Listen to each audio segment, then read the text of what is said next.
জ্বালা থাকে না। বলেন এক নজর দেখলে যারে মনের জ্বালা থাকেনি থাকেনি। ওরে কেউ বোঝে না, কে শোনে না, ওরে করে যে কত বেলা, কেউ বোঝে না, কে শোনে না, ওরে করে যে কত বেলা, ওরে কামেল পীরের পেলে আছে খোদা প্রাপ্তির খেলা। ওরে কামেল পীরের দেলে আছে আল্লাহ বেদের মহা খেলা। এই যে জিকির গুলা দিলেন, কোন কোন তরিকা কাদরিয়া, চিশতিয়া, নকশবন্দিয়া, মুজাদ্দিদিয়া, আশরাফিয়া, সাবিরিয়া, ওয়াইসিয়া, কদমিয়া সহ যত সমস্ত তরিকতের আছে, মাশায়েখ কেরাম যারা আছে তারা একটা সবক দিছে না? আওয়াজ তুলে দিছে না? শুধু সবক তারা দেয় নাই, যারা তরিকতের মধ্যে আছে, যারা হক্কানি আল্লাহর ওলি আছে, তারা কি নামাজ বাদ দিছে? আওয়াজ তুলে বাদ দিছে? জবান খুলে বাদ দিছে? তাহলে সমস্ত ওজিফা কালামগুলি, বিশেষ করে যত সমস্ত তরিকত রয়েছে, সমস্ত তরিকতের মাশায়েখ কেরামদের ওজিফা হচ্ছে নামাজের পরে।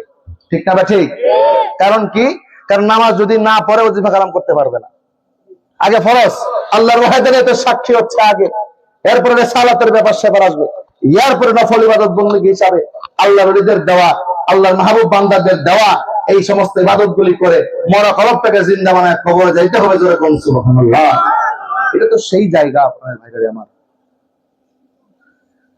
আমার গভীরভাবে খেয়াল করেন, কোরআনে কারীমে যে আয়াতে কারিমা তেলাওয়াত করেছিলাম, আমার প্রাণের বায়ানা যদি আল্লাহ তাআলার আনুগত্য আমরা করতে পারি, আল্লাহর আনুগত্য কিভাবে করব? আল্লাহ কোরআনে বহু জায়গায় বলে দিয়েছে আতিউল্লাহ আতিউর রাসূল। আল্লাহর আনুগত্য যদি করতে চাও, রাসূলের আনুগত্য করো। বলুন সুবহানাল্লাহ। রাসূলের আনুগত্য যদি করি গো, রাসূলের আনুগত্য করতে বলে সূরা বাকারার মধ্যে আরেকটা আলোচনা টানলেন, কামা আমানান নাস, ওই সমস্ত মানুষদের প্রতি ঈমান আনো। কোন সমস্ত মানুষদের প্রতি ঈমান আনবো? কামা আমানান নাসের ব্যাখ্যায় তাফসীরে জালালাইন যদি কারো ঘরে থাকে খুলে দেখবেন, কামা আমানান নাসের ব্যাখ্যায় প্রথম টান দিলেন আল্লাহ নবী সাহাবীরা যারা ছিল তাদের ক্ষেত্রে, তারপরে তাবে তাবি, তারপরে আশারে মুবাশশিরিন মুস্তাহিদিন সালফে সালিহিন থেকে শুরু করে নায়েবে নবী যারা হয়, হকের নব্বী আল্লাহর ওলি যারা হয়, উলামায়ে কেরাম যারা হয়, আল্লাহ রাব্বুল আলামিন তাদেরকে কামা আমানান নাসের কাতারে ফেলছেন। বলুন সুবহানাল্লাহ। এই বিষয়গুলো আমরা বুঝি না, বুঝার চেষ্টা করি না। আবার আল্লাহ রাব্বুল আলামিন সূরা নিসার যে আয়াতে কারিমাটা নিয়েছিলাম, গভীরভাবে খেয়াল করেন। সাহাবী বারবার কান্না আরম্ভ করে দিল, আমার নবীজি সমাধান করে দিলেন, যদি আমি নবীর সাথে ইত্তেবা করো, আমি নবীর ইত্তেবা যদি করো, আমি নবীর সাথে যদি তুমি থাকতে চাও, শুধু নবীর সাথে না, শুহাদাদের সঙ্গী হবে, সাদিকিনদের সঙ্গী হবে, সালিহিনদের সঙ্গী হবেন। আমার প্রাণের ভাইরা, আমরা মানুষ, আমাদের জীবনটা ভুলের মধ্যে, আমাদের জীবনটাই ভুল অবস্থায়। আল ইনসানু মুরাক্কাবু বিল খাতাইন নাসিয়া, মানুষের জীবনটা ভুলে ভুলে ভুলে ভুলে চলে যায়। মানুষ হায়াত পায় 60 বছর, হায়াত পায় 70 বছর, হায়াত পায় 80 বছর সর্বোচ্চ। বর্তমান জামানায় আপনারা তো ফ্রেশ খাইছেন, ফ্রেশ মাছ খাইছেন, ফ্রেশ মাংস খাইছেন, শাকসবজি খাইছেন, কিন্তু আমরা ঢাকায় যারা থাকি, আমরা প্রিজারভেটিভ দেওয়া খাই। আমাদের ওই পর্যন্ত হায়াত যাবে কিনা আমরা জানি না। ও প্রাণের বাবা জানে আমার, গভীর ভাবে খেয়াল করেন। এই জন্য বলছি, কামেল ও মুকাম্মেল ওলি যারা হয়, নায়েবে নবী যারা হয়, তাদের অনুসরণ অনুকরণ করার দরকার আছে। কেন দরকার আছে? আমরা তো জানি না, আমরা আত্মবোলা মানুষ, আমরা পথ বোলা মানুষ। বর্তমান দুনিয়ায় মানুষ চোখ থাকতে অন্ধ হয়ে গেছে, মানুষের কান থাকতে তারা বধির হয়ে গেছে, মানুষের মুখ থাকতে তারা বোবা হয়ে গেছে। তারা অন্যায় দেখলে তারা মুখ খুলে না, অন্যায় দেখে তারা মুখ খুলে না, চোখ দিয়ে দেখার পরও তারা কর্ণপাত করে না। একে একে একে একে হাসতে হাসতে গুনাহ করতেছে, খেলতে খেলতে গুনাহ করতেছে, ওইদিকে কোনো ভ্রুক্ষেপ নাই। প্রাণের বাইরে আমার এই জামানাতে বারবার রাখালি করার জন্য, বারবার রাখালি করার জন্য আল্লাহ বলিরা শক্ত পদক্ষেপ নিয়ে আজকে কেন মাহফিল সাজাইলো? এই সমস্ত মাহফিল সাজাইতে তো হাজার হাজার টাকা খরচ হয়, এই মাহফিল গুলা সাজাইতে লক্ষ লক্ষ টাকা খরচ হয়। আবার তবারকের দরকার আছে, তবারক ছাড়া হয় না। কারণ যারা তরিকতের মাশায়েখ কেরাম হয়, আমার মায়ের নবীজি বলেন তুতিয়ে মুত্তাম, তোমরা মানুষদেরকে খাদ্য খাওয়াও। কেন খাদ্য খাওয়াইবা? গভীর ভাবে খেয়াল করেন, বর্তমান জামানায় আমার কিছু ভাইরা আছে যে আপদকে বন্ধ করে দিতে চায়, 40 করে 3 দিনের জন্য মৃতের জন্য দোয়া করে, সালে সোয়াব করে, এটা বন্ধ করে দিতে চায় না। যদি কারো করে আল্লামা ইবনে আব্দুল কাইয়ুম জাওজি রাহমাতুল্লাহি আলাইহির কিতাব, বিশেষ করে কিতাবুর রূহ যদি কারো করে থাকে, একটু খুলে দেখবেন কত সুন্দর আল্লামা ইমাম ইবনে আব্দুল কাইয়ুম জাওজি রাহমাতুল্লাহি আলাইহি কিতাবুর রূহের ভিতরে চমৎকার সমাধান দিলেন। এই সমস্ত মাহফিলগুলো হয়, জান্নাতের বাগান হয়, ইসালে সওয়াব হয়, বরকতান তবারক রান্না করা হয়। এই তবারকগুলো যারা মানুষ আছে, এই যেমন আজকে ধরেন বিরিয়ানি রানছে, তবারক রানছে, এই তবারকের ভালো অংশটা সবচাইতে বেস্ট অংশ যেটা, এটা মানুষ খাবে, খাওয়ার পরে হাড্ডি গুড্ডি পড়ে থাকবে। এই হাড্ডি গুড্ডি গুলা জমির মধ্যে পড়ে থাকে, পশু পাখি খায়, পিপিলিকা খায়, একটা দুইটা দানা পড়ে, এইটা পশু পাখিরা খায়, পিপিলিকারা খায়। একটা পর্যায়ে দেখবেন এই এলাকার তবারক রান্না করার পরে যতগুলি হাড় হবে, আমার কথা যদি বিশ্বাস না হয়, ইল্লা আল্লামা ইবনে আব্দুল কাইয়ুম জাওজি লেখেন, তারপরে প্রমাণ করে দেখবেন, হাড় গোড় গুলা যদি এক জায়গায় করেন, একটা জায়গায় করে গর্ত করে একটা জায়গায় রেখে দিবেন, 5 দিন পরে যাইয়া দেখবেন ওই হাড় গোড় গুলা ওই জায়গায় নাই, উদাও হয়ে গেছে, উদাও হয়ে গেছে। কারা খাইলো? আল্লামা ইবনে আব্দুল কাইয়ুম বলতেছেন, উৎকৃষ্ট খাবার মানুষ খায়, মাটিতে পড়ে থাকে ওগুলা পিপিলিকা পশুরা খায়, আর হাড় গোড় থেকে শুরু করে অন্যান্য অংশ যেটা আছে ওটা মানুষের কোনো খাবার নয়, ওটা জিন জাতিরা খায়। 3 জামানা 3 জাতিরা খায়। কারো দোয়া যদি আল্লাহর দরবারে কবুল হয়ে যায়, আল্লাহ রাব্বুল আলামিন এই মানুষটার জন্য সুসংবাদের ব্যবস্থা করে দেয়। বলুন সুবহানাল্লাহ। আমার পরিবার গভীর ভাবে খেয়াল করে, আমরা মানুষ, আমরা ভুলের মধ্যে আছি, আমরা ক্ষতিগ্রস্তের মধ্যে আছি গো। ঈমান আমাদের একেবারে ঠুনকো হয়ে গেছে, ঈমান আমাদের ঠুনকো হয়ে গেছে। আমরা বাংলাদেশের মুসলমান, আলোচনার শুরুতে বলেছিলাম, রেডিমেড মার্কা মুসলমান হয়ে যাওয়ার কারণে আজকে আমাদের ঈমানের কোনো তাকাত নাই, ঈমানের কোনো শক্তি নাই, ঈমানের কোনো পাওয়ার নাই। আমরা নবীর অনুসরণ অনুকরণটাও ঠিক মতো করতে পারি না। প্রাণের বাইরে আমার গভীর ভাবে একটু খেয়াল করেন, নবীজিকে আল্লাহ তাআলা ওই যে সুপারিশের কথা আলোচনা তুলেছিলাম, নবীজিকে আল্লাহ বলবেন বন্ধু সুপারিশ করবেন, কিন্তু দেখে দেখে করবেন, দেখে দেখে করবেন। কি দেখে করবেন? কি দেখে করবেন? আমার মায়ের নবীজি দেখে বলে, আল্লাহ গো, আমি উম্মতকে দেখে দেখে সুপারিশ করব। আমি দেখবো কার হৃদয়ের মধ্যে, কার কলবের মধ্যে আমি নবীর প্রতি ভালোবাসা আছে, আমি নবীর প্রতি মহব্বত আছে, আমি নবীর প্রতি প্রেম আছে, যাদের কলিজার ভিতরে আমি নবীর পরিমাণ বিন্দু পরিমাণ মহব্বত থাকবে, ভালোবাসা থাকবে, আমি নবীর প্রতি মা থাকবে। কেন রে পানের ভাই জানে আমার মায়া কেন দরকার? মায়া কি জন্য দরকার?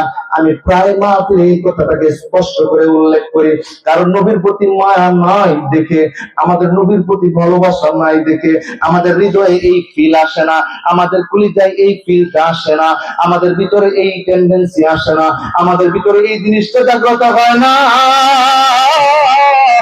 আমার মায়ের নবীজি নামাজের জন্য ওদের ময়দানে কান্নার মোবারক শহীদ করে দিল। কি দরকার ছিল? আমার আল্লাহ রাব্বুল আলামিনকে বললে আল্লাহ বিজয় দিয়ে দিতে পারতো। ওদের ময়দানে যখন অবস্থা খারাপ হয়ে গেল, আল্লাহ নবীজি রাহমাতুল্লিল আলামিন যদি বলতেন, আল্লাহ বদরের যুদ্ধের মতো আসমান থেকে ফেরেশতা নামায়া দাও, আল্লাহ দিতে পারতো কি পারতো না? আওয়াজ তুলে পারতো কি পারতো না? কিন্তু দান দান মোবারক শহীদ করে দিল। ওই রক্ত আল্লাহর দরবারে সেদিন উঠবে। ইমাম হুসাইন কারবালার ময়দানে যখন গেল, কারবালার ময়দানে যাওয়ার পরে যখন 3 দিন পানি আটকায় দিয়েছিল, আবার মায়া নবীজির দৌহিত্র ইমাম হুসাইন কি বলতে পারতো না, মাওলা গো জান্নাতের দিকে তুমি পানির ব্যবস্থা করে দাও। আমার আম্মা জান ফাতিমাতুজ জাহরা রাদিয়াল্লাহু তাআলা আনহা জান্নাতের জান্নাতের সমস্ত মহিলাদের সন্তানী, আমার মা এত বড় একটা দায়িত্ব থাকবেন। আমি ইমাম হুসাইন, আমার ভাই ইমাম হাসান জান্নাতের যুবকদের সর্দার, সমস্ত যুবকদের সর্দার মাওলা পাক ঘোষণা করছে। আবার নানাজি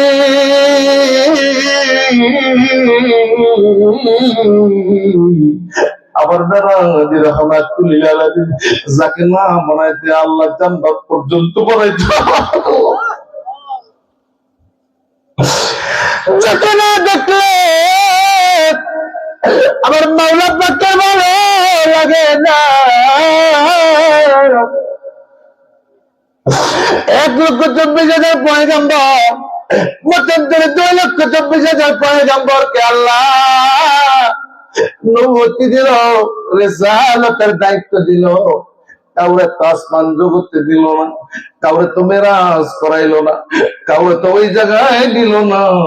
আবার মায়া নবীজিকে নিল, মায়া নবীজিকে ডেকে ডেকে ডেকে ডেকে বলতেছিল, বন্ধু গো আমি আপনারা আমি আমার কাছে আনছি, আমি আপনারা আমার কাছে আনছি, আমি আপনারা আমার কাছে আনছি, আমি আপনারা আমার কাছে আনছি, আপনার কাছাকাছি আনছি, কাছাকাছি আনছি, কাছাকাছি আনছি। হাসান সনাতের হাদিস কারিমে আমার নবীজি বলেন, রাআইতু রাব্বি ফি আহসানি সূরাতি, আমি আমার রবকে দেখেছি উত্তম সূরত। আল্লাহু আকবার। আমার মায়া নবীজির কাছে আমার আল্লাহ রাব্বুল আলামিন একেবারে কাছে। আমার আল্লাহ রাব্বুল আলামিন দিকে বলে, বন্ধু গো আমি আপনাকে ভালোবাসি, আমি আপনাকে ভালোবাসি, আমি আপনাকে ভালোবাসি। আমার নবীজি কথা কয় না, আমার নবীজি কথা কয় না, একটা জবাব দেয় না, তখন কাবলি উম্মতি বলে কান্না করে, আবার কাবলি উম্মতি বলে কান্না করে। আবার মায়ের নবীজি 3 বার বলার পরে যখন জবাব দেয় না, আমার মায়ের নবীজি তখন উম্মতের পেরেশান থাকে, উম্মতের চিন্তায় পেরেশান থাকে। আমার মাতের ভাবে কি গতি, আমার মাতের ভাবে কি। আবার করে বেড়া কোরআনের যে আয়াতটা কারিমাটা নিলাম, আলোচনার জন্য নিলাম। কেন এই আলোচনাগুলি আমাদের জন্য দরকার, কেন এই আলোচনাগুলি আমাদের জন্য বেশি বেশি দরকার, কেন পর্যালোচনা আমাদের জন্য বেশি বেশি দরকার। ওয়াজে ওঠার পরে বারবার অনুরোধ করা হয়, নামাজের কথা বলো, রোজার কথা বলো, একটু কথা বলো। ক্রিশ্চিয়ান কেন আপনাদের মধ্যে নামাজের টেন্ডেন্সি আসবে না, ক্রিশ্চিয়ান কেন আপনাদের ভিতরে রোজার টেন্ডেন্সি আসবে যতক্ষণ পর্যন্ত আপনার ভিতরে ফিল না আসবে। আমার মায়ের নবীজি নামাজকে প্রতিষ্ঠা করতে যাই উহুদের ময়দানে দান দান ভাঙছে। ইমাম হুসাইন কারবালার ময়দানে যখন আসরের নামাজের পরে যখন ইমাম হুসাইনকে শহীদ করা হয়, ইমাম হুসাইনকে যখন শহীদ করে দেওয়া হয়, দৌড়ের ডাক দিয়ে বলেন, চিৎকার দিয়ে বলেন, যখন আসরের নামাজের পরে শহীদ করা হয়, ওই সময় ইমাম হুসাইন এত বিপদের পরেও আসরের নামাজ পড়ছে কি পড়ে নাই? আওয়াজ করে পড়ছে কি পড়ে নাই? জবান করে পড়ছে কি পড়ে নাই? ইমাম হুসাইন জানে একটু পরে কারবালার ময়দানে সীমার করতে আমার দেহ থেকে আমার জীবনটা বিচ্ছিন্ন হয়ে যাবে, আমার দেহ থেকে আমার মস্তক কামাদা করা হবে। ওই মুহূর্তে আসরের নামাজ বন্ধ করে নাই, বন্ধ করে নাই, বন্ধ করে নাই। ইমাম হুসাইনের আসরের নামাজ পড়লে কারবালার ময়দানে, 22 ঈদের সন্ধ্যার আসরের নামাজ পড়লো কারবালার ময়দানে। ইমাম হুসাইনের নামাজ আর 22 ঈদের সন্ধ্যার নামাজ আকাশ আর পাতাল তফাৎ করে, কোন ঠিক না? আজকে সুন্নি উলামায়ে কেরাম এই কথাগুলো বললেন, বড় খারাপ হয়ে যায় না, হাতে ধরে পায়ে ধরে মরে যায়। গভীরভাবে খেয়াল করেন, আজকে আমাদের কলিজাত থেকে নবী বের হয়ে যাওয়ার পরে, কলিজাত থেকে নবী দূরে সরে যাওয়ার কারণে আজকে কলবের মধ্যে ইমানের শক্তি কমে গেছে, ইমানের শক্তি কমে গেছে। কারণ ইমানের শক্তি যদি কমে যায়, একটা বান্দা যদি ইমানের শক্তি কমে যায়, আল্লাহ তাআলার বান্দা সে যত ইবাদত করনেওয়ালা হোক, যদি ইমানের নূর কমে যায়, আস্তে আস্তে তার ইবাদত কমে যাবে, আস্তে আস্তে তার তাসবিহ তাহলিল কমে যাবে, আস্তে আস্তে তার মাথার থেকে টুপি সরে যাবে, আস্তে আস্তে তার গা থেকে পাঞ্জাবি সরে যাবে, আস্তে আস্তে সবকিছু সরে যাওয়ার পরে আস্তে আস্তে শয়তান ঢুকবে, এদিক থেকে সুন্নাত বের হয়ে যাবে, এদিক থেকে ইবলিস ঢুকা আরম্ভ হবে। একে একে একে একে অনেকে দেখবেন আমার প্রাণের ভাইয়েরা, এই দীর্ঘদিন তারা আল্লাহ তাআলার ধ্যানে থাকে, আল্লাহ তাআলার ইবাদতে থাকে, আল্লাহ তাআলার ইবাদতে মশগুল থাকে, কিন্তু তারপরে দেখবেন শয়তান এক বিন্দু পরিমাণের টোকা দিয়া ঈমানটা নষ্ট করে ফেলে। আছে না? বহু আল্লাহর ওলি আছে যাদেরকে শয়তান ঈমানটাকে ধ্বংস করে দিয়েছে একটা মাত্র কারণে, ঈমানের নূর শক্ত না, শক্ত না, শক্ত না, শক্ত না। আমার ভাইরা, ওই জায়গাটাতেই কাজ করে আল্লাহর ওলিরা, আল্লাহর মাহবুব বান্দারা। আপনারা কি মনে করেন আল্লাহর ওলি যারা হয় তারা ঘরের মধ্যে বসে থাকে? না না না না। যখন বায়াত করায়, বায়াত করানোর মানে কি? বায়াত করানোর মানে হলো আপনি মুদ্দা হয়ে গেলেন, আপনার কোনো ক্ষমতা থাকলো না, আপনার সমস্ত কিছু আপন মুর্শিদের কদমে আপনি নেসার করে দিলেন। নেসার করে দেওয়ার কারণে আপনি কি হলেন? মুর্দা হয়ে গেলেন। মুর্দাকে ধৌত করলে যে নিউনত পালট করে, সে নিউনত পালট হয়। আপনি সেইভাবে হলেন, আপনার জিম্মাদারি হয়ে গেল আপন মুর্শিদ, আপন শায়েখ, আপন মুর্শিদ, আপন শায়েখ। এই কারণে প্রাণের বাইরানে আমার, যখন শায়েখের কদম মোবারকে আপনারা নেসার হবেন, জীবন যৌবন দিয়ে নেসার হবেন, তাহলে আপনার কাছে ফয়েজ আসবে, মহব্বত আসবে, প্রেম আসবে, ভালোবাসা আসবে। নাইবে নবীর প্রেম যদি অন্তরে আসে গো, নবীর প্রেম অন্তরে আসবে, নবীর প্রেম অন্তরে আসলে আল্লাহ রাব্বুল আলামিন আপনাকে পাল্লা বলে কবুল করবে। বলুন সুবহানাল্লাহ। এটা একটা সূত্র। এটা কি? এটা একটা বীজগণিতের সূত্র আছে না? পাটিগণিতের সূত্র আছে না? a square plus 2ab plus b square সূত্র আছে না? a plus b whole square. ঠিক তেমনি ভাবে তরিকতের একটা সূত্র আছে। তরিকতের সূত্র যে না বুঝবে, পশ্চিম কালেও তা আধ্যাত্মিক জ্ঞান হাসিল হবে না। যেরকম ঠিক না ঠিক? পীরের ইলম হাসিল না হইলে জাহেরি ইলম গো তোমার যাবে বিফলে। ওরে তরিকতের ইলম হাসিল না হইলে,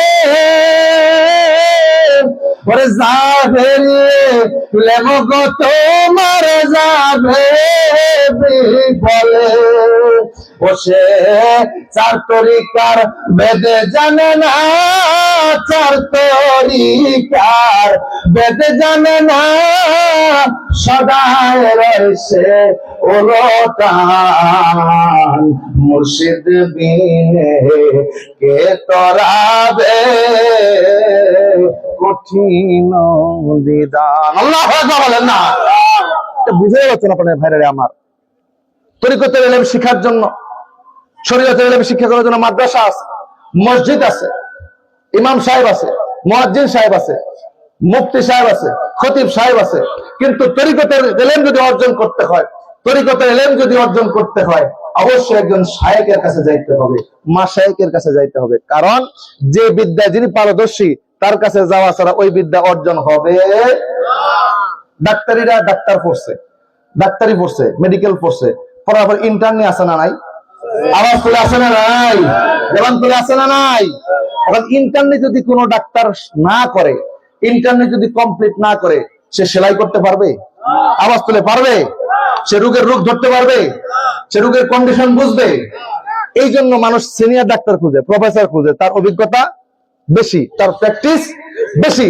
ঠিক তেমনি ভাবে শরীয়তের ইলমের পাশাপাশি তরিকতের ইলম যখন চর্চা হবে, শরীয়ত, তরিকত, হাকিকত, মারিফত মিলে একজন মানুষ মুকমিলে কামেলে পরিণত হয়। বলুন সুবহানাল্লাহ।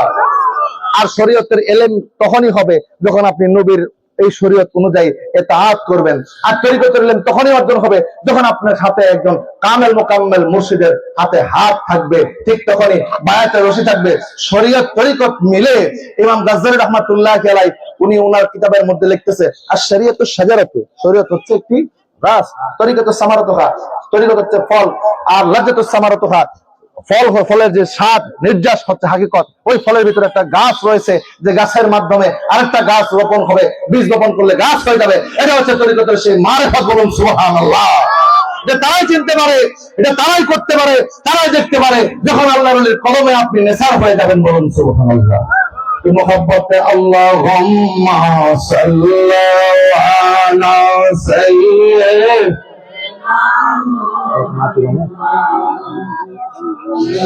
اللهم صل على سيدنا دنا بيانا شافيانا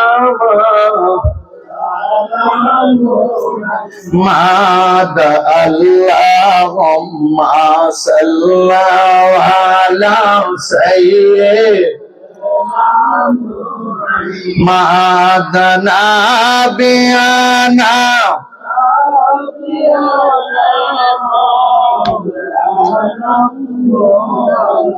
নবীতে সত্যি বদসর ছিলেন দুনিয়ায়, কত কষ্ট করছেন দরায়। নবীতে সত্যি বদসর ছিলেন দুনিয়ায়, কত কষ্ট করছেন দরায়। কান্দি কেন মাতের মায়া, কোন কান্দেন মদিনায়। আল্লাহুম্মা সাল্লি জোরে জোরে মাদানা বিয়ানা।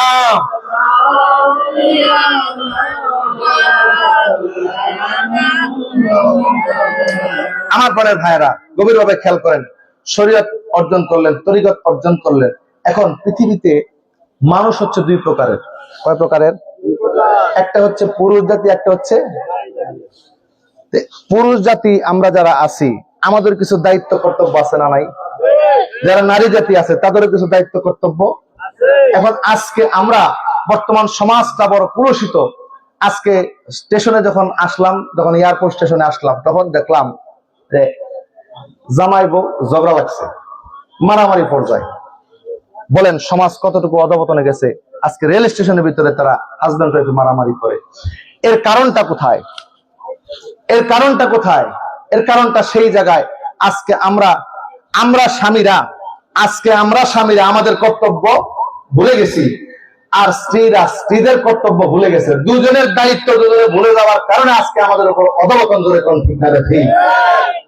আজকে আমরা পুরুষরা যারা আছি, আমরা পুরুষরা নারীদেরকে যতটুকু সম্মান দেওয়া দরকার, যতটুকু ইজ্জত দেওয়া দরকার, যতটুকু মহব্বত করা দরকার, যতটুকু আমাদের তাদের অধিকার ততটুকু দেওয়া দরকার, আমরা ততটুকু দিচ্ছি না বিধায় আমাদের উপরে এরকম ধরনের অবস্থা চলে আসছে। যেরকম ঠিক না ঠিক। আর অপর দিকে যারা মহিলারা আছে, তারা স্বামীর হক, স্বামীর কর্তব্য তারা আদায় না করার কারণে, আপনারা কি জানেন সহিহ বুখারীর মধ্যে আসছে, বিশেষ করে আমার মায়ান নবী রাহমাতুল্লিল আলামিন দয়াল নবী যখন মেরাজের রজনীতে গেলেন, বিশেষ করে সহিহ বুখারীর সালাতুল কুসুফ সূর্য গ্রহণের নামাজের অধ্যায়ের মধ্যে হাদিসে কারিমাটা আসছে। আমার মায়ান নবীজি নামাজে দাঁড়াইছেন, দীর্ঘক্ষণ তিনি নামাজে থাকলেন, নামাজ শেষ করলেন। সাহাবায়ে কেরামরা জিজ্ঞাসা করেন, ইয়া রাসূলুল্লাহ, আমি এত লম্বা নামাজ তো কখনো দেখি নাই। আপনি নামাজ পড়লেন, আসমান জগতে হাত বাড়ায় দিলেন, হাত নামায় নিয়ে আসলেন। আমার মায়ান নবীজি ডেকে বলে, আমি জাহান্নামের ভিতরে ঘুরতেছিলাম, দেখলাম শুধু নারী আর নারী আর নারী। এত নারী কি জন্য? জিবরাইল, এত নারী কি জন্য? এত নারী তো জাহান্নামে যাওয়ার কথা না। ইয়া রাসূলুল্লাহ, এদের কুফরি করার কারণে আজকে এরা জাহান্নামী হয়ে গেছে। চিৎকার দিয়ে বলেন না নাউযুবিল্লাহ। আল্লাহ নবী ডেকে বললেন, ও জিবরাইল, এরা কি আল্লাহর সাথে কুফরি করেছে? এরা কি আল্লাহর একত্ববাদে শরীক করেছে? না গো ইয়া রাসূলুল্লাহ, না। তারা একত্ববাদের শরীক করে নাই, তারা আল্লাহর সাথে কুফরি করে নাই, তারা তাদের স্বামীর সাথে কুফরি করেছে। চিৎকার দিয়ে বলেন আলহামদুলিল্লাহ। জিবরাইল লিখে বলে, ইয়া রাসূলুল্লাহ, ইয়া হাবিবাল্লাহ, নবী গো, ওগো মায়ার নবীজি, ওগো মায়ার নবীজি, ওনারা স্বামীর সাথে কুফরি করার কারণে আজকে শাস্তি পেতে হচ্ছে। স্বামীর সাথে কিভাবে কুফরি করলো, কিভাবে স্বামীর সাথে কুফরি করলো? একজন নারী 29 বছর, 40 বছর, 50 বছর স্বামীর সংসার করার কারণে কোন একটা পর্যায়ে ঝগড়াঝাটি হওয়ার কারণে বলে ফেললো, তোমার সংসারে এসে আমি কিছুই পাই নাই, তোমার সংসারে এসে আমি কিচ্ছু পাই নাই, আমার জীবনটাই বরবাদ হয়ে গেছে। আমার আল্লাহ রাব্বুল আলামিন এত ক্ষমতা, এত পাওয়ার, এত দয়া, যখন নারীদের উপরে এত ইহসান করলেন, তারপর ওই ব্যাপারে আমার আল্লাহ গুসা হয়ে যাইয়া নারীর সমস্ত আমলনামাগুলি ক্লোজ করে দেন।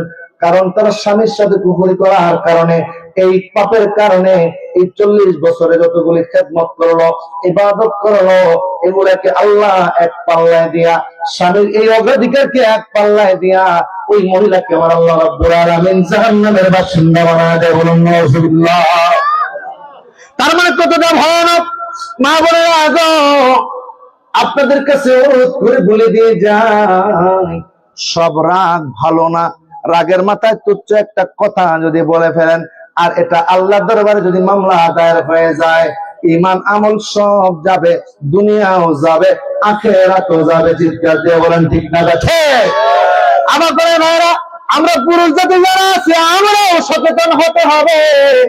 আমাদের উপর অনেকগুলো দায়িত্ব আছে।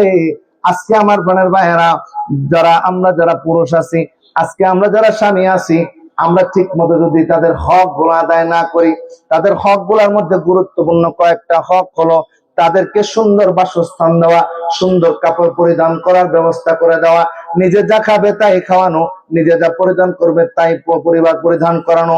আমার বোনের ভাইয়েরা, আমরা বর্তমান জামানায় বিশেষ করে একটা সমস্যা বেশি দেখা যায়, হসপিটালের মধ্যে গেলে অনেক মা বোন আছে অসুস্থ হয়ে যায়, স্বামী চিকিৎসা করতে কিপটামি করে।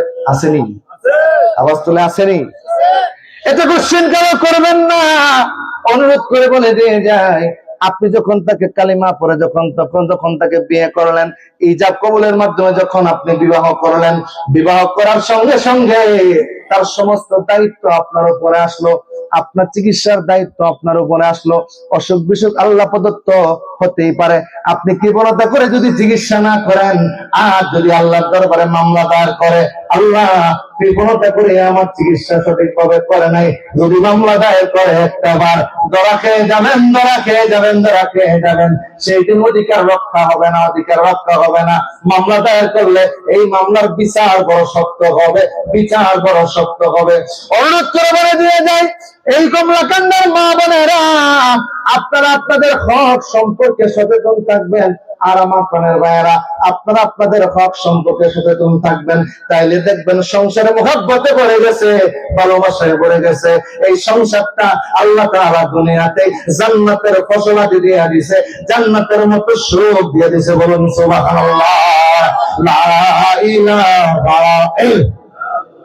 জোরে লা ইলাহা আকে লা ইলাহা।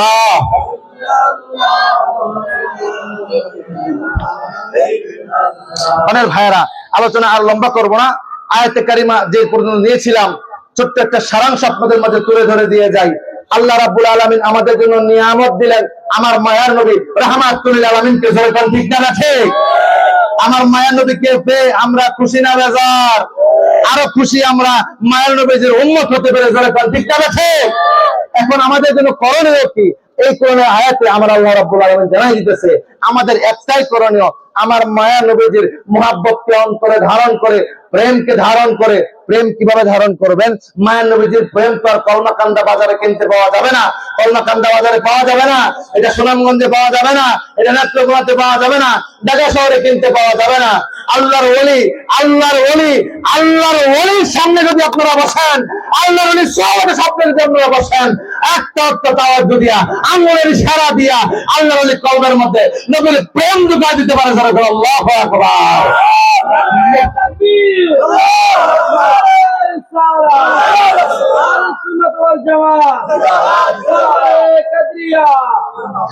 মুর্শিদের আঙ্গুলের কি গুণ, ওরে সিনাই লাগাইলে পরে করে গুন গুন, রে দিলের কানলা গাইয়া শোনো, দিলের কানলা গাইয়া শোনো, আল্লাহ গুণ শোনা যায়,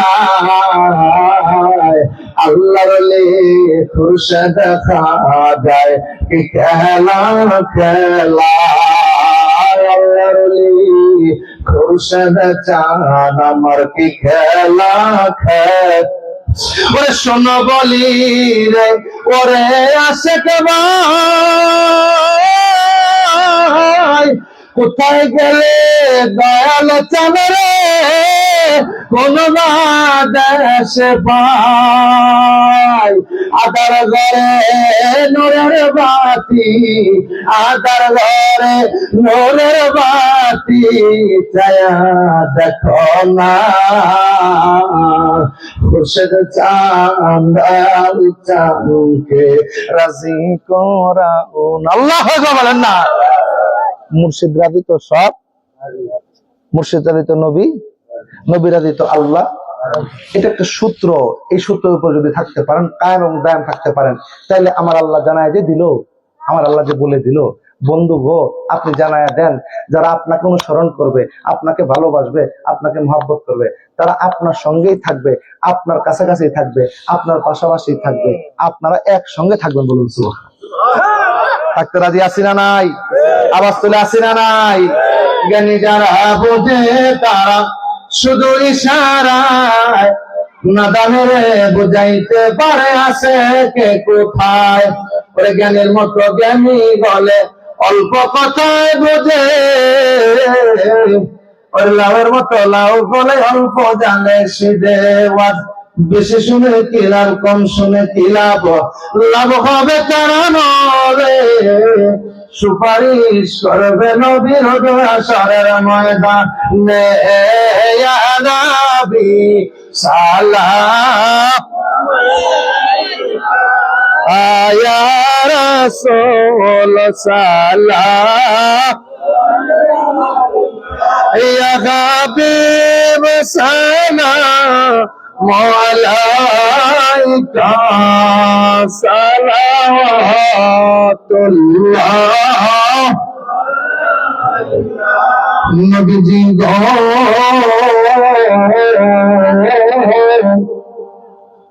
ওগো মায়ার নবী,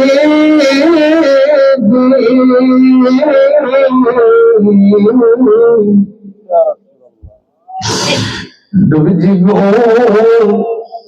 ভুলে যায়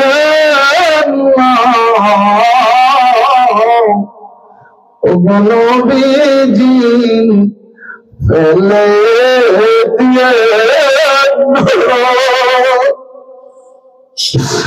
যেদিন যা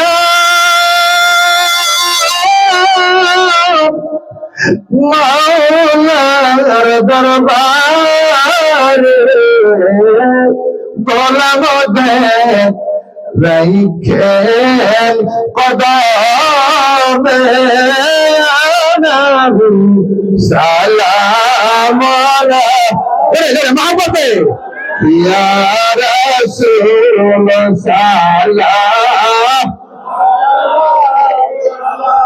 ইয়া হাবিব সালাম আলাইকা সালাম।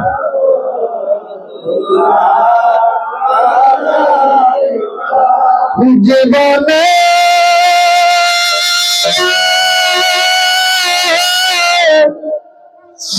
হবে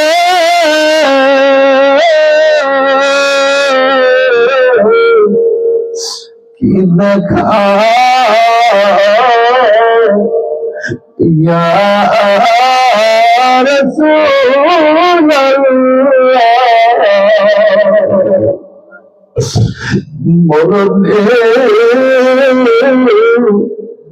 পাব কি দেখা ইয়া